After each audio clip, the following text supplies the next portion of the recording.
и Духови Твоему. Прокимен глас четврти, Ти си вечен првосвещеник, по чинот Мелхиседеков.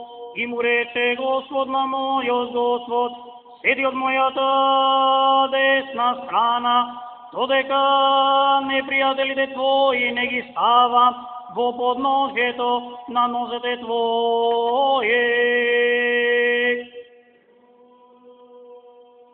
Од соборното послание на светиот апостол Јаков ќе се чита.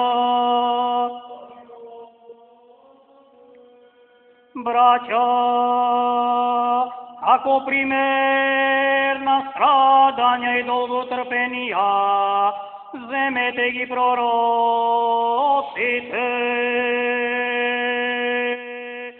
што зборува во името Господово.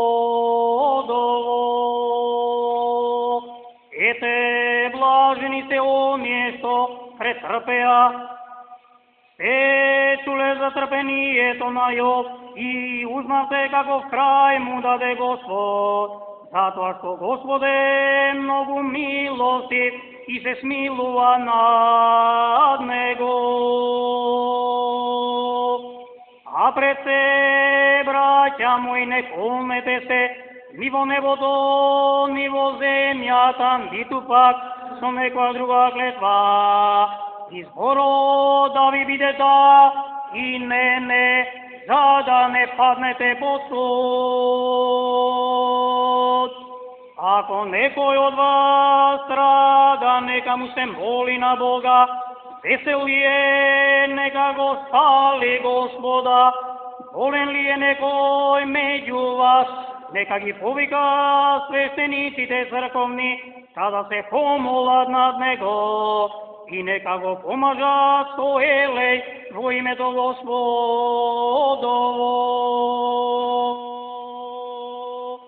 И молитвата со вера ќе го исцели болниот, и Господ ќе го кренел и гревови, ако направил, ќе му се простат. Исповаѓајте си ги гревовите еден на друг и молете се еден за друг, за да се исцелите. Голема сила има усрдната молитва на праведникот. Илија беше човек мртен како и ние, и со молитва му се помоли на Бога, и да нема дожд, и не падна дожд на земјата 3 години и 6 месеци.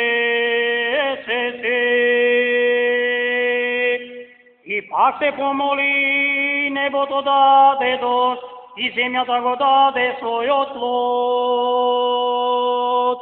Ако браќа некој од вас се отклони од вистината, и друг поврати го, тој нека знае дека оној што обрати грешник од лажлив пат, спасува една душа од смрт и ќе покрие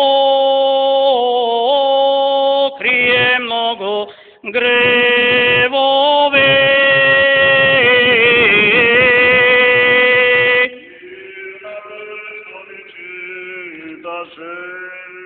Алилуја, алилуја, алилуја.